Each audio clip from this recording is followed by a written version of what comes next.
Can't hear none. I don't know what it is. It's Welcome to the Kop TV, the voice of football's most famous stand.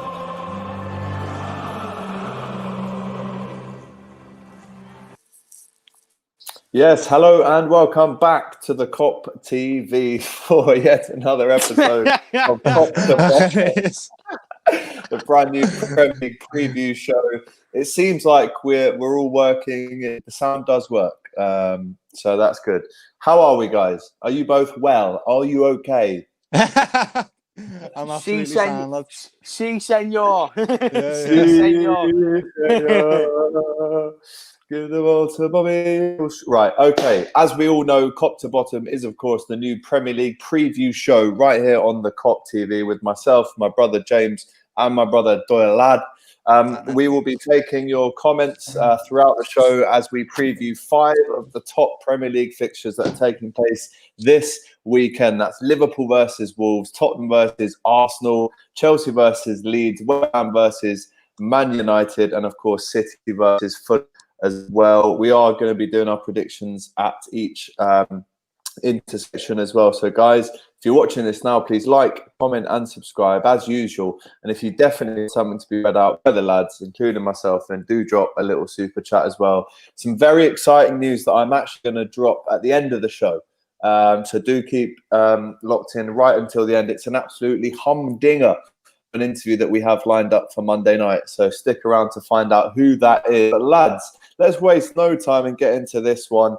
A match preview then for Liverpool versus Wolves. Off the back, of course, of a great win in the Champions League. Only 3 wins in our last 6, though. Obviously looking to improve from 1-1 against Brighton last weekend. The last time these two sides met was back in January. If you remember, Bobby Firmino scores a last 10-minute winner. And that was actually one of the first Kop TV games I was at Molineux.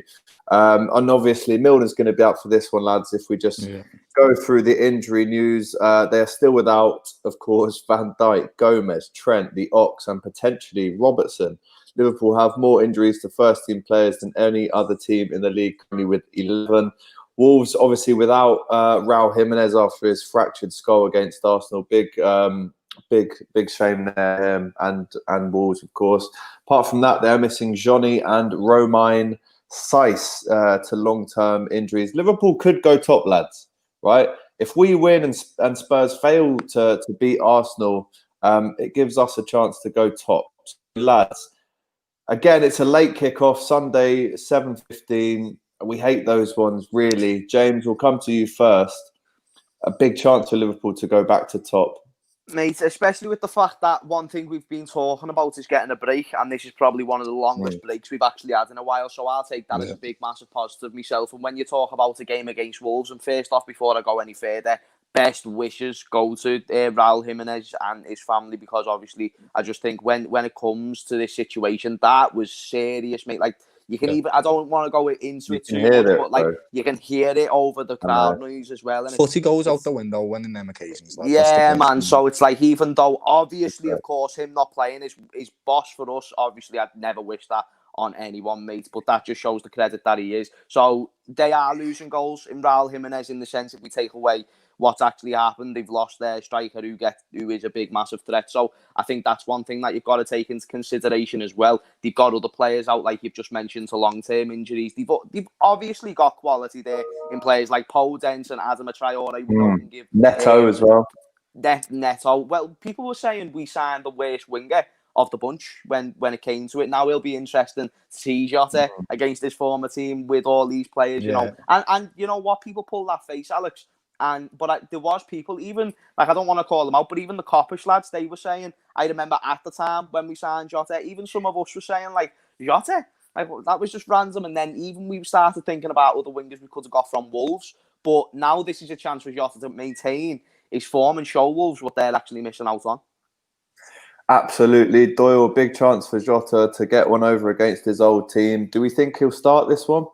I think he's got to start, lads. He's been playing and scoring goals. Plus, you know, when you train with a team and you've done it for a long time, sometimes you just know the defenders, mate. I don't know if you know that yourself. When you play against somebody all the time, you know how to get past them. You know what their weak points are and what their strong points are, and vice versa. They might know the same for Jota, but I feel like it might give him a slight edge, as well as wanting to go back and not like prove something to Wolves, because Wolves, he done well there, and I think they appreciated him as a player as well. But you know, he's going to want to go there and score a goal against them, because you always do when you're playing for a new team against your rival. Anfield, though.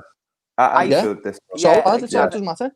I think asking the question, does Jota start? The only reason you ask that question from now on is squad rotation. You don't ask it because of quality. You start Jota. He gets involved in our best 11 right now. So yeah, absolutely. Wolves, not a great record against Liverpool, really. Only one win against us in the FA Cup a couple years back. When they were a championship team. Yeah. Well, there was that one, and then we lost. They beat us at Anfield when they were in the Championship. But then, do you remember January 2019? I think it was. Mignolet was in goal. Divock Origi scored a great consolation, but we lost 2-1. You remember that one? Neves scoring miles out. When you mentioned Origi, that was like what brought him back. Mignolet was in goal as well. Yeah, annoying. I think Lovren went off injured after about 5 minutes in that game as well. But yeah, they haven't got a great record against us, despite how difficult a team they are to play against. We always kind of sneak past them. Difficult to predict this team, or is it? Is it just the same team that played against Ajax the other night? Essentially, I think essentially that's what I think it is. Without a Robbo, lads, that's what it is, bro. It's gonna be that. What else can you play, lads? We have nothing else to play, bro. Unless Thiago's going to miraculously just turn up. Yeah. Is it confirmed that Robbo's out? Is it confirmed that Robbo's out?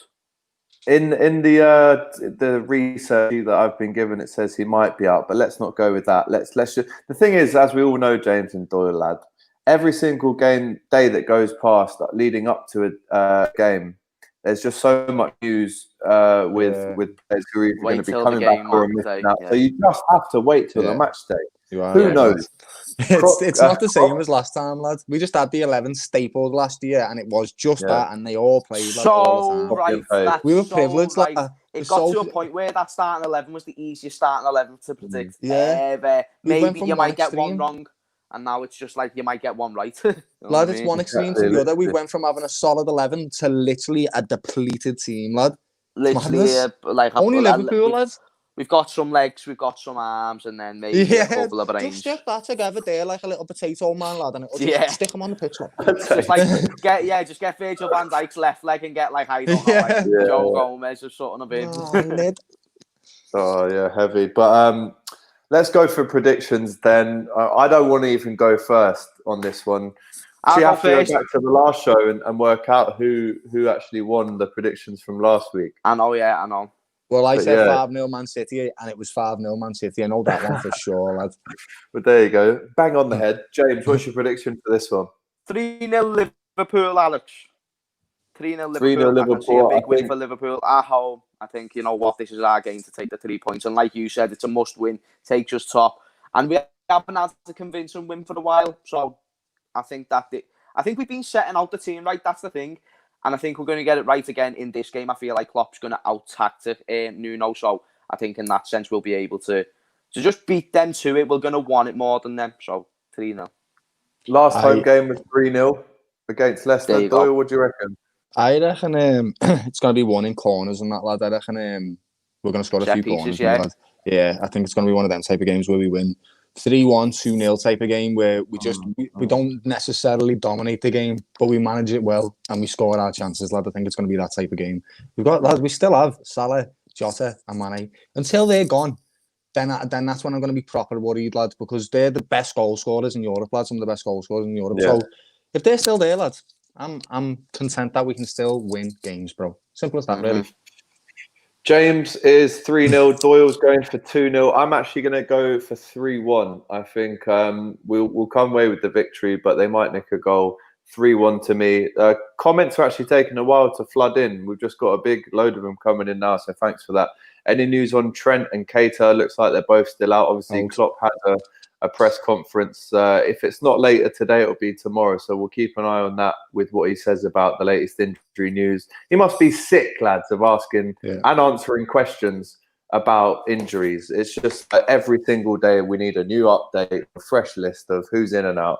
It's getting too much. Eugene says, would you go 4-2-3-1 or 4-3-3? I think 4-3-3 for this one, lads. What do we reckon? Yeah, I mean, always it's 4-3. just the normal, isn't it? Yeah, 4-3-3. Our most fluid formation. They're going to want to come out against us, lad, and we play well in the gaps, lad. So 4-3-3. 4-3-3, completely agree. Get in, says Bobby. James, will you go to Anfield this week? That's a good question.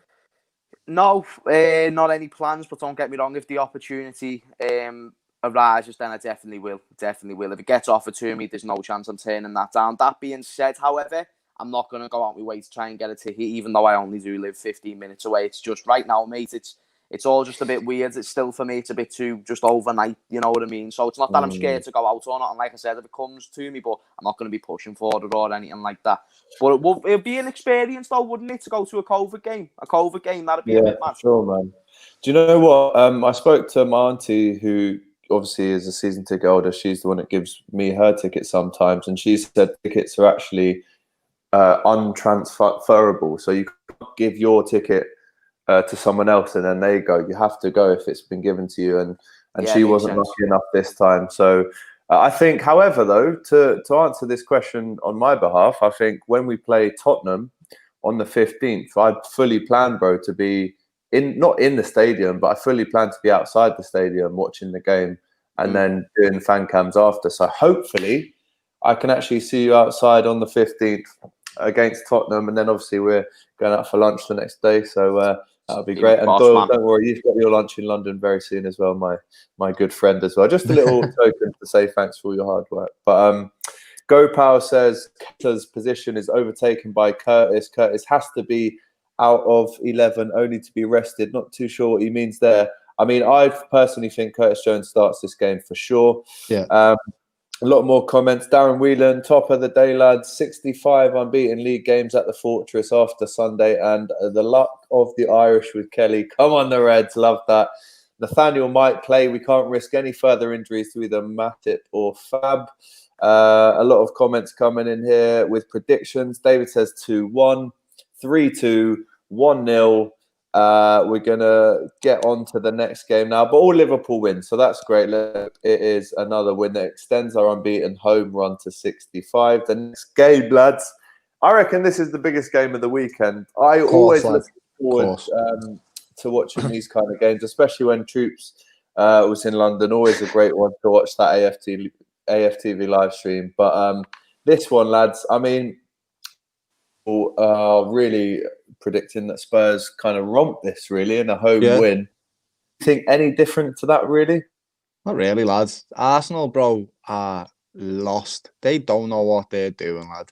All Arteta's coming in and done, lad, is made them play boring football to stop them conceding goals. He hasn't actually made them play any type of good football. And do you know how that's starting to resonate, lad? Aubameyang's not scoring goals, lad. He's one of the most prolific strikers. And if he's not scoring goals, it's not his fault, lad. It's something to do with the system that you're playing him in, lad. He's too good of a player to just suddenly not score any goals, lad. The team is not. I don't think it's doing any good, lad. So, and I think Spurs are on a roll. Jose is just finally getting a grip of his players, lad. They're finally starting to play his philosophy. They're starting to believe in themselves, lad. They're still Spurs, like they're still shit. But, you know what I mean? Spurs will beat them, lad. I reckon a nice, easy win for them, you know. 3-1, 2-0. 3-1, 2-0. James, I've got a few stats for you to help your prediction. Despite their goal of straw at Spurs are still the most informed team in the league. 4 wins out of 6. Not conceded a goal in 3 games, and they average 2.1 goals a game. In contrast, Arsenal have the second worst form in the league, better only than Sheffield United. And that's saying something, to be honest. Oh, my days. Scoring a brothel this season. They've lost 4 of their last 6 games, only 1 win, only scored twice in 6 games, James. The last time these sides met back in July, it was a Tottenham win. Again, it was 2-1. And Arsenal haven't beaten Spurs in this fixture since December 2018. Talk to me, James. It's going to be a draw. Got draw. It'll be a draw. Okay. Got draw written all over it, mate. Like, let's just be real. When it comes to Tottenham, they're the informed team right now. They're probably, in my opinion, at least, been the better side than Arsenal over the past couple of years. Yes, Arsenal have won silverware and stuff, but in the Prem, Tottenham have been a better team. Positions say that. I think even head-to-head over recent games have said that. So I'm not going to lie, especially with the fact that Tottenham are home. They're the most informed team, like you said, and that's a shocking stat about Arsenal being the least informed team besides Sheffield United to a bottom. So that shouldn't give them no confidence. And Doyle made a good point before about Aubameyang not scoring goals. When Aubameyang's not scoring goals, you've got no hope because he's the one player in that team that's going to give that's going to offer them. Alex, in fact, Doyle as well. You remember when we went down to AFTV in the summer and we were talking about Aubameyang. We were talking about Aubameyang, and he was the best thing since sliced bread, and he is. But now it's just like. Everything's changed, and they've lost that. Again, I'd love to have that conversation again, mate. Even though they went on to win them that game on penalties, I don't even care, mate. It's just that one conversation. It's just wish you could have it again now, lads. It was like as if we didn't have an argument in that case, but we certainly did, and that's certainly been shown in hindsight. But I just think this is overall Arsenal are shite, and Mikel Arteta, I feel like he's run out of tactics. I feel like he's run out of a sense of direction. I don't think he's got it. I think all we took off Mikel Arteta is simply he's this ballsy man's assistant manager. He's coming into Arsenal. Like, do you know what I mean, lads? He's texting Pep all the time, lads. That's what I'm saying. Like, what do we do, lads? What do we do? But it's just that. Okay, not Should have shaved me out. But it's true, though. I just think he's ran out. Should I go about? He won the FA Cup, and an FA Cup only looks so good in hindsight when you're doing well, and he's not been doing well for a while. And he's playing shit football. I'm not even going to disrespect the FA Cup. I like the FA Cup. Go for it. I think the FA Cup is a fantastic achievement, and I think if Liverpool won that, I would celebrate. I would be drinking that night, let me just tell you that, and I would have a headache the next Only morning. When Liverpool win it is it boss, lad. Yeah, it's boss anyway. The FA Cup is a great thing, and people underestimate the FA Cup, in my opinion.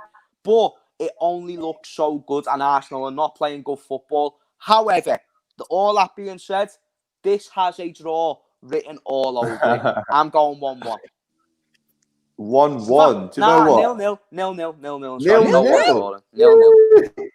Because no one's going to score for Arsenal. Who's going to score for Arsenal? No one, lads. But Son will score for Tottenham, lad. He won't. Arsenal have 10 men behind the ball. Yeah, they will. They will. You know what? And Jose puts 10 men behind the ball as well. But still, Tottenham are going to win, lads. 2-0. 2-0 to Tottenham, Doyle says. 0-0, James. Eugene here says Arsenal have the tapas Pulis as a manager. I feel so bad for Partey, Champions League to Europa League. Gopal is 0-0, boring football for 90 minutes. The anti-football by 22 plus 2 person. Yeah, lads, I want to take to that day that we were talking about, where obviously, you know, the question that came up was Aubameyang versus Salah. Lads, that argument was won by our side of the things as soon as I put that Premier League trophy down on the table. And because we didn't shout and make all this noise about, did you see that, blood? It looked like, you know, we might have lost that debate. But let's have it again now and see what's good. Because Troops wants Arteta out. I've seen his video the other day. He's saying if we don't get 6 points in the next 9, he wants him out. Listen, mate, I done a preview on my channel with Troops. Yes, I done a preview with Troops on my channel, mate, and believe me, it's a fun watch in hindsight. It's a very good watch. Make sure you go and check that out after this if you haven't watched it. It's hilarious. 10 minutes of comedy. Lads, we all knew that when we were all sitting there, lad, we all knew that this was going to happen to Arsenal, all of us, lad. It's inevitable for them. Lads, even the fact that it goes Arteta higher in than my the manager. Mind, lads, Arteta is considered an Arsenal legend. And in my mind, he played for Everton longer than fucking Arsenal, lad. It blows me mind, lad, when I think about it. Even like him being a legend for Arsenal. And do you know what, I don't think he's a legend for Arsenal, though. I don't think you can even put him in that conversation. The way they brought him back, lad, to the club, like he's like this. No, you know what I mean? He's made it like that. This talisman, lad, of the club. He's an Everton legend. You know what I mean? Yeah, he's an Everton legend. And also, if he was that good, why did he never get a cap for Spain? That's all I'm going to say on that. But let's move on. I'll tell you why. Mr. Xabi Alonso. That's why. I mean, yeah, he was up against Xabi Alonso, Fabregas, Iniesta, Xavi, Busquets. He wasn't going to get a look in, was he? Great hair, though. Let's move on. He cleans their shoes, mate. Yeah, can't even do that, to be honest. Great jet black hair, though, so we appreciate that. And he lives on Tegan's Road, so I won't say too much. But yeah, let's get on to the next game. Chelsea versus Leeds. This is a really entertaining one, and I feel like this game, maybe in the 80s or the late 70s, would have been an absolute bloodbath. The kind of teams that these both were back in the day. Working class lad against the top side. Would have just went mad. Would have been boss that. Yeah, so let's talk about this one then. Our boss are Leeds this season, lad. Aren't they just a joy to watch, lad? No doubt. Breath of fresh air, lad. When you're watching them, they just want to go at every team they play against. Doesn't matter if they're going to lose, lad. They're just thinking, let's just go at these, lad. They give team nosebleeds. They give team nosebleeds. And that's remember the first game of the season? Remember what I said from day one, Alex? I don't know if you remember it from after the Leeds game, the post-match reaction, but I said this won't be the only game that it's like, oh my God, you said that. Yeah. Leeds will give team nosebleeds, and ever since, that's all they've been doing. Yeah, voice of MRJ says 3-2 to Leeds. Let's get into some stats, though. Chelsea, third best form in the league. Obviously won 4-0 last night as well. Giroud, 4 goals. 3 wins and 3 draws in the last 6 in the league. The joint best attack in the league of 22 goals, joint with Liverpool. Everton, obviously, the Leeds last week. It was their first win for Leeds in 3 games and lifted them out of trouble and out of relegation for now. 2 defeats and a draw in the last 6. The last time these sides played each other in the league, May 2004, Leeds lost that game 1-0 thanks to a goal from Jasper Gronkia. You remember him, who denied Liverpool Champions League football back in 2004. No injuries for Chelsea for the 2nd week in a row. A full-strength team they have to choose from. Leeds are still missing Adam Forshaw and Jack Harrison and Jamie Shackleton. Never heard of any of them, to be honest. But Chelsea can go top with a win here, Doyle.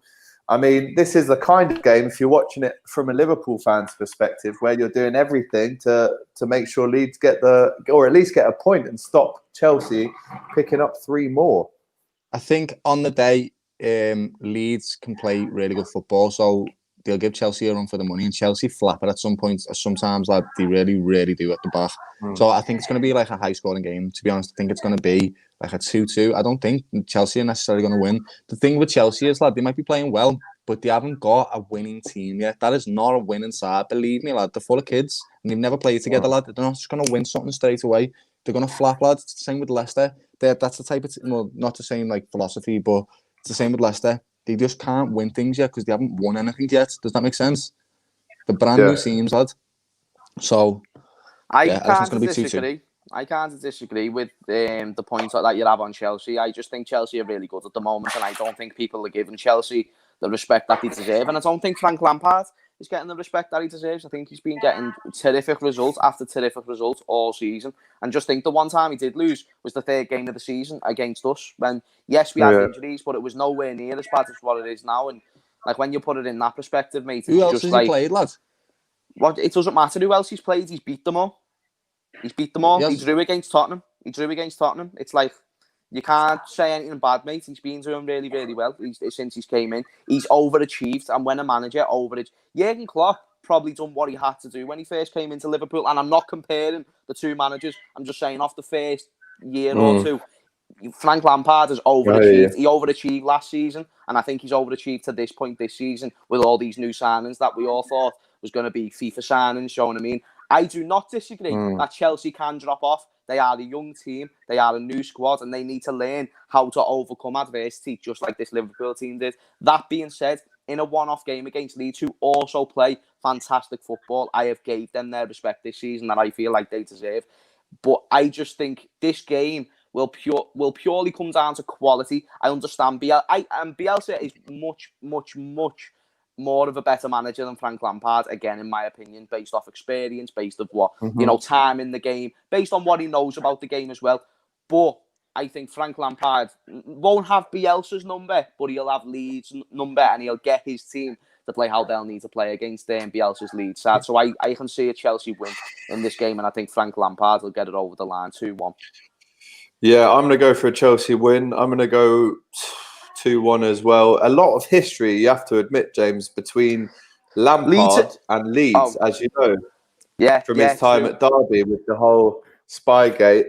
Well, listen, mate, I was on Triple Eight the other day, and we were talking about Lampard and Bielsa, and Rory, who came on your channel the other week, brought up the point that Bielsa hasn't won anything, and he discludes the fact that he never won anything in Argentina and stuff like that. He thinks of Europe, Rory, do you know what I mean? So he says Bielsa hasn't won anything. Furthermore, I said, well, he won the trophy that your manager couldn't. And then he went, what was that? Couldn't even think of what the trophy was. And then I went the championship, and he went, well, you can't. How can a Liverpool fan be saying the championship is a trophy? I'm like, listen, if we're comparing the two managers, and both of them have been in that championship, one of them's won it, and one of them's won it by a landslide. The other one couldn't even get in the top three, mate.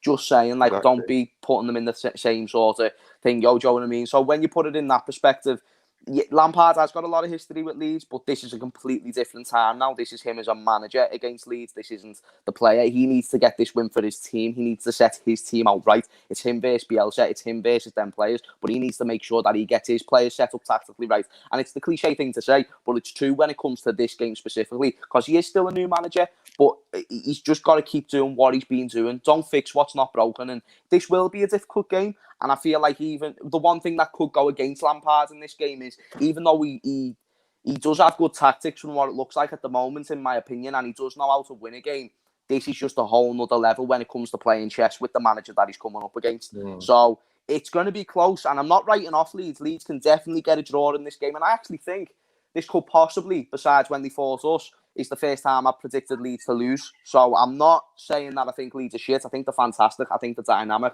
And I think they're so just weird in how they play that you can't even predict it. But this one-off game, I think Chelsea will have the quality to see it through. There you go then. All for Chelsea on this one. All of our predictions there.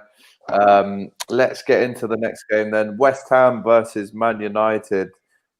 This is the kind of game that it's hard to predict. I think United's form has been so up and down. They obviously lost last night to PSG in the Champions League. But however, they are second in the form table. 4 wins in the last 6.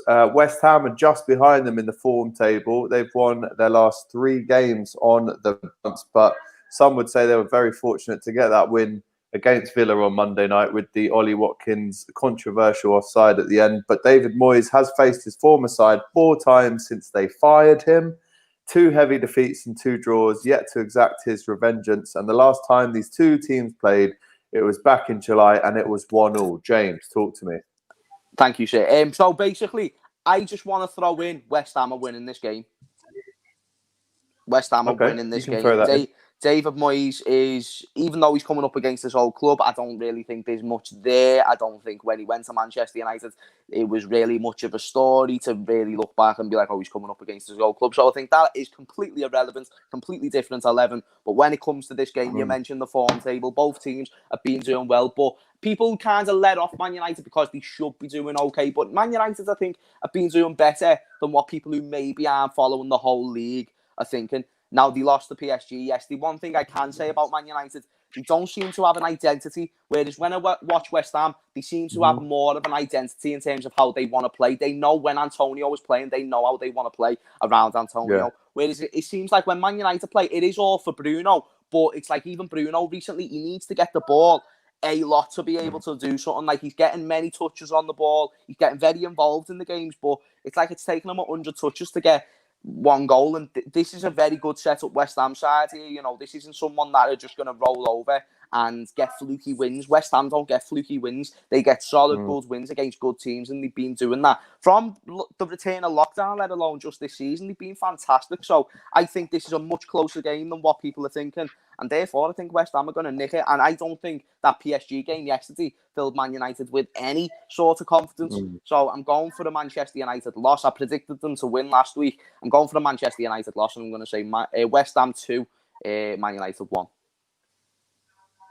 2-1. Doyle, what have you got there? I think I agree with the majority of what Jay's just said there. The only thing I would say is David Moyes, lads, he will not like Man United, brother. He's not going to like Man U. And I guarantee the reason being is, lad, he followed in the footsteps of Fergie.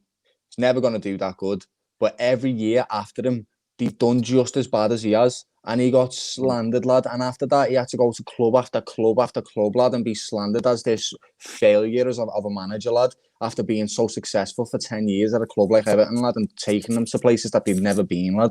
So I can guarantee you, lad, if there's anything in his mind, lad, he wants to beat Man United tomorrow, lad, or whenever they is, lad, he wants to beat them. Of course he wants to But win. I agree with you when you say that they'll win, lad. They will, lad. Yeah. Man United, bro, that game against PSG. It was heavy, like PSG. They could have got a few goals actually against PSG, but they got smoked again. So yeah, the way West Ham. But it's like and people will say PSG and PSG this, PSG that. I think if PSG played West Ham right now, they probably lose. Yeah, lads. PSG. And I know that's such a mad thing to say right now. I'm talking about current form, by the way, Alex. I'm talking about current form. If I'm going for the favourite, West Ham. Mbappe hasn't scored all season.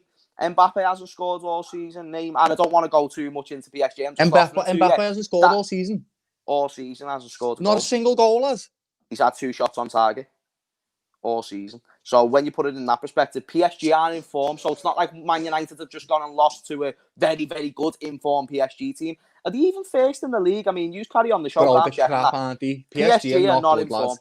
They're not a great team ever, lad. Every time I see them play, you get excited to watch them play footy, lad. And then you're just like, these are crap. They've got no spine, lad, and no backbone, lad. They just give it to Neymar so he can just start being a little... But... It's madness, isn't it, lad? What is that team, bro? Well, Carragher the other day said he always remembers PSG, especially in the last 10 years at least, just being a team full of great individuals with no actual team ethic and team mentality. None. Yeah, so there you go. I actually think, didn't West Ham win this fixture last season? Yeah, pretty sure they did. Probably. Yeah, I think it was like 3-1 or something. Well, Antonio, it's a tough one because they're waiting on him.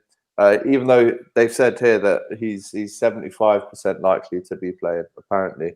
So has he been out since our game? Has he been out since our game? I think so, yeah, lads. Has he?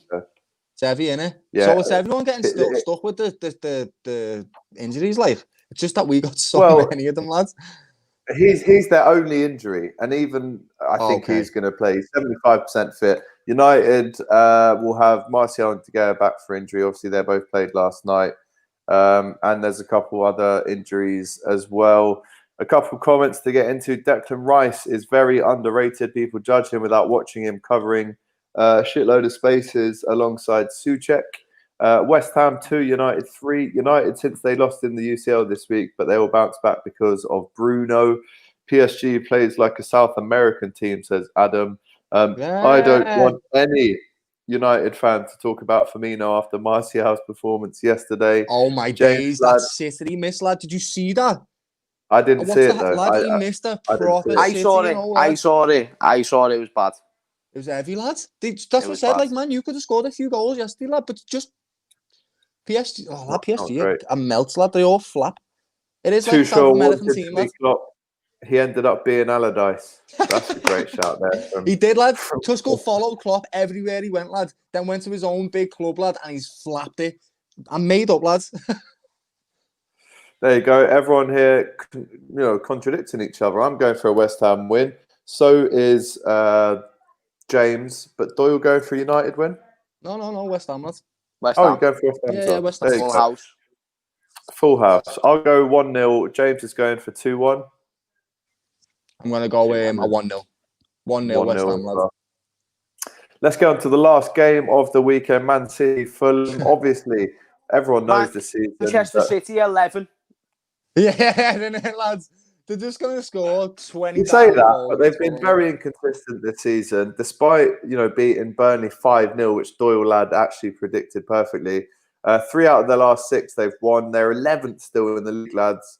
Obviously, a big win against Leicester on Monday night was enough for Fulham to climb out of the drop zone. 3 defeats in their last 6. They're 10th in the form table.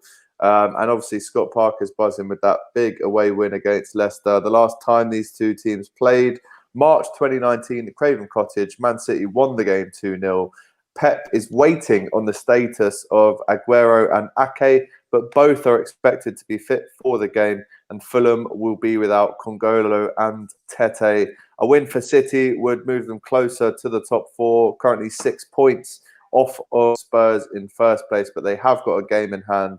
So if they win this, lads, they're definitely right back amongst it, really, aren't they?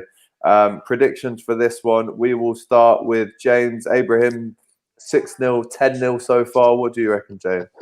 25, 19-0, one Oh, goal come away. on. How about that? Nah, that's a bit mad. 9-0. I just think, you know what? It's like, I do think Man City will win this game. Obviously, Fulham have just beat Leicester, so one thing that they can take from that game is a bit of momentum. And even though they haven't been a great big team away win as well. Massive, and they scored a penalty finally once in the live, so that's a great thing as well. If they get a penalty in this game, they might not have to shit themselves as much. But one thing that I will offer is that even though Man City are coming off a big win, you said it perfectly, Alex, they're very inconsistent right now, and the whole league is very inconsistent right now, especially in and around that where they're chilling, you know, down there. But it's like with Fulham, they need points more than City right now because they're actually fighting for something already. City are fighting for the league title, and yes, but Fulham know they're already in the relegation battle, and they know every loss is massive. So also they'll be motivated for this game because of the level of players that they're coming up against. So that being said, they're not going to make it easy for City because that's the horrible thing about being a Liverpool or a City. You can come up against the Fulham and it's an easy game, but they're more up for that game. So it's like you're coming up against the best version of them. So even though I do think Fulham can give City a go, and I actually don't think it'll be 25-0, I feel like we're quite recency biased because we've just seen City go and beat one team 5-0 against Burnley. We know they can score a lot of goals in a game, but I don't think Fulham will be that open and be that expansive. And I actually feel like they're a better team than Burnley, even if the league table says otherwise. So even though I do think Fulham are sound, I'm going for the City win, and I'm going to say 4-0.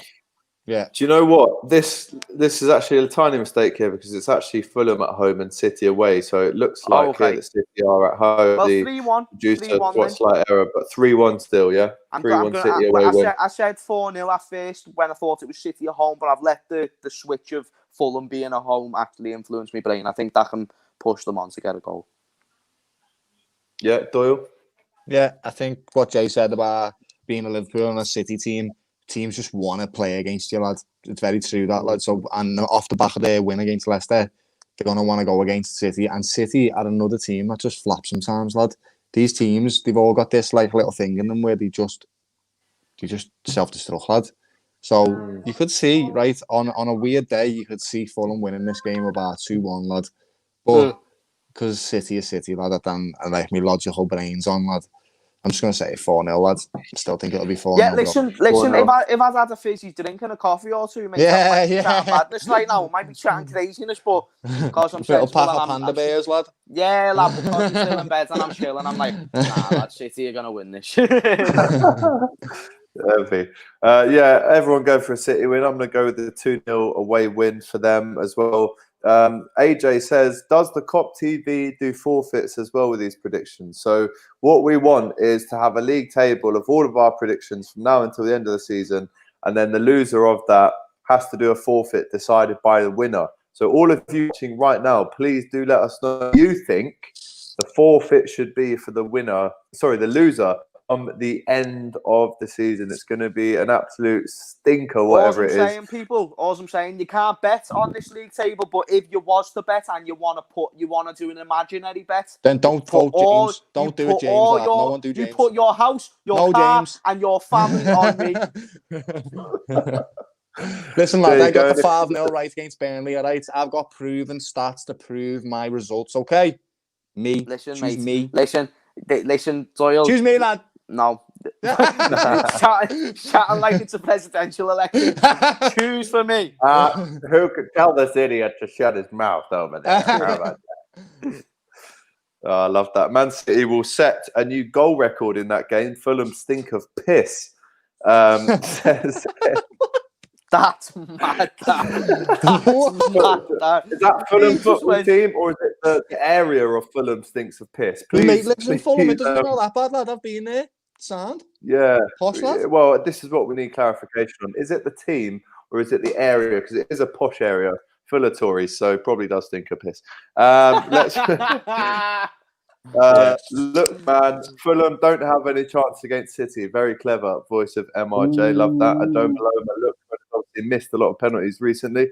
Man City will beat Fulham with their C team. Lookman could be a spark. Other than that, it's curtains for them. 3-0 to City. What else have we got? City. It's City at home. I thought it was City away. Oh dear.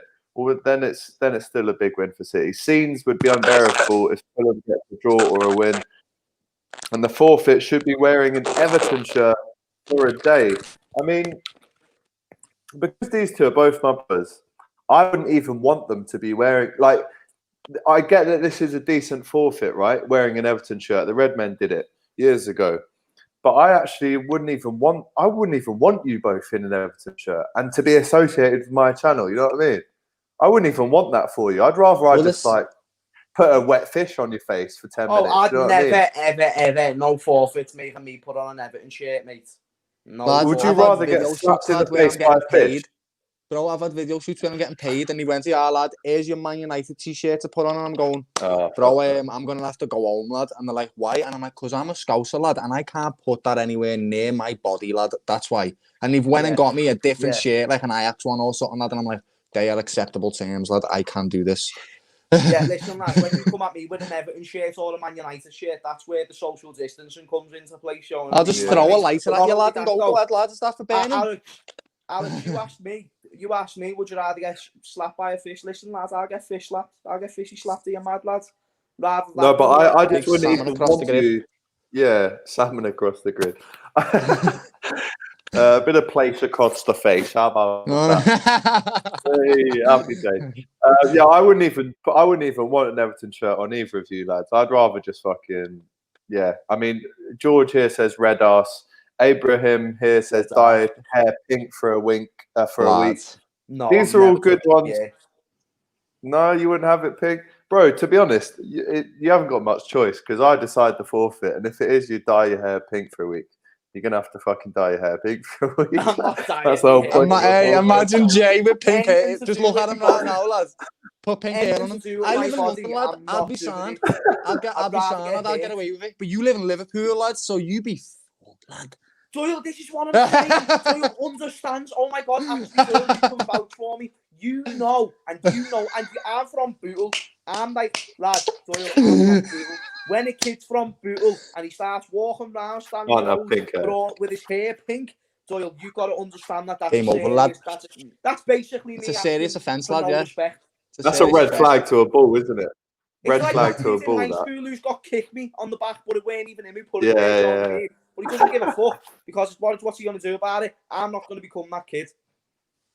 All right, well, listen, we can talk about what we've got weeks to go over this. We've got 30 weeks still to decide the forfeit. And the cruel thing is, each week when we do this show, we're going to be talking about forfeits. And then in the back of our heads, we're going to be like, this is actually going to be quite bad when we decide in 30 weeks. Yeah, it is, yeah. That's just thought that then, it builds up every week. Yeah. 2 or 3 shots of Ray and Nephew. I mean, that will send a man to sleep. Like I've had 2 or 3 shots of Ray Nephew before, and that is like paint stripper. I'll go the A&E straight away, lads. I'll go the A&E. Yeah, bro. Organs have failed, bro. Ray and Nephew, bro. That's listen, like lads, paint I'll have a fair Nephew. I'm just not dyeing my hair pink. Listen, bro. Jay's shitting himself, lad. He's like, lad, I can't do this, you know, lad. I might have to stop. I don't think we could possibly put James in that, or anyone having pink hair, just for safety. What we've got to remember for all of these potential forfeits is the safety concerns that surround them. Yeah. So Everton shirt, it's an easy one for one of us to get punched in the face. Simple. By one of us three. And also, this by one of us three or other people. And also, we've got kind of like a reputation, you know, as a Liverpool fan to keep. I'd rather keep that reputation with no Everton pictures with me wearing that. Just get like Jay to eat a bottle of Nutella, lad, in 20 minutes. He's got to eat an entire one in 20 minutes or something, lad. You know what I mean? Give me the shittest, soggiest suit you can find. I'll eat that. I'm just not wearing an Everton shirt or dyeing my hair pink. Do you know what is bad though? Having cinnamon in your mouth, that's a bad one. Like, I know what else though, lads. I'm not even worried because I'm not going to lose. So Okay. Right. Well, AJ says. Last now. Yeah. AJ says, who's winning at the moment, or only you starting now? We're going to just starting now. We need to work out who won last week's though. Doyle's probably done quite well, but if you're watching Alex, you'll have to get the right now, lads, a league table we'll have to get a league table done, won't we? Yeah, defo. AJ, if you want to know who's winning right now, go back to last week's, count up the predictions, and let me know, because I'm lazy, obviously. Because he's lazy. I'll do it myself. How about that? I'll do it myself, and we'll work out each week who's where. Because let's be honest, at the end of this season, if there's a video that comes out with the forfeit, that could be one of the most viewed videos. Samuel says, swallow a raw egg. That's not too bad, to be fair. But I do that every morning, bro. It's like the fair. Which way is the gym? But yeah, I think they've got to be a bit harder than that, to be fair. They've got to be harder. Jordan Phillips, a question which almost gets asked every single show that we do. Doyle, when are you uploading? Bro, stop nodding your head. Just fucking get a video out there, man. Hey, we've been in lockdown for a month. I haven't had a proper pitch to film in. Not a proper one. And now it's come back. I'm filming a proper pitch. Well, we're actually going to be filming Kop Bins next week, guys. So remember about that. Yeah. No, it's not going on your channel. No. I've got something in mind now, lad. Little behind the scenes or something like that.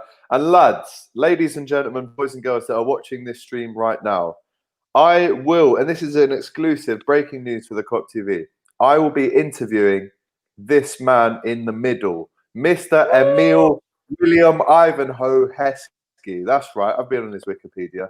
Obviously, Stevie G there on the left, Cara on the right, but Emil Heskey in the middle. I will be interviewing him on Monday night on the channel. Remember that. Serious baller. Thank you, bro. Yes, lad. Yeah, big baller. If we look at his time at Liverpool, 150 appearances, 60 goals, brilliant return there for what was. I mean, he came in to essentially help Michael Owen, but he was almost there to replace Robbie Fowler in a way. So, you know, he did brilliantly. The only shame that comes with Heskey is that he couldn't do more, because the ability that man had was sensational. But what he did do in a Liverpool shirt, it just made you realise, athletic-wise, he was just levels ahead of many other players back then. So, yeah, Heskey was a beast. 100%. Right, a few more comments. Ant Dicko, yes, lads, hope we are well and safe. Jota hat-trick on Sunday. Red Ass, yeah, love the show. Coppish, James, you're on there they were on your channel last night. Love that. Yeah, man. Peace from L8. That's class. What a striker he was. Love that. Right, lads, that's been an absolute brilliant show, to be honest. I really enjoy this show. It's getting better every week. The forfeits for me is really what's going to make it interesting. We love that. Whereabouts in the pool you boys from? James is from Bootle. Doyle's from West Derby. There you go. Heskey, part of the team, won the quad. Yeah, he won hella trophies in 2001. Started the FA Cup final. Started the League Cup final. Started the UEFA Cup final. Hella trophies. Man like Emil is going to be on the channel. Also, hey, ask him this question, Gilly. Yeah, ask him what Michael Owen would have been like on the left wing. Okay, we'll ask. Remember the teams that we did? I bet he'll say it would have been Boss. I bet he would have said, I wish he did play there, so we would have played a few more games. Oh, wow, yeah, we'll have to ask him that. But, lads, it's been an absolute pleasure. Thank you so much. Next Thursday, of course, we will be back for more Kop to Bottom. But James, Doyle, you can subscribe to both of their channels in the description. It's fire emojis all around, and we will see the firm next week. Take care, brothers. Much love. Up the lads.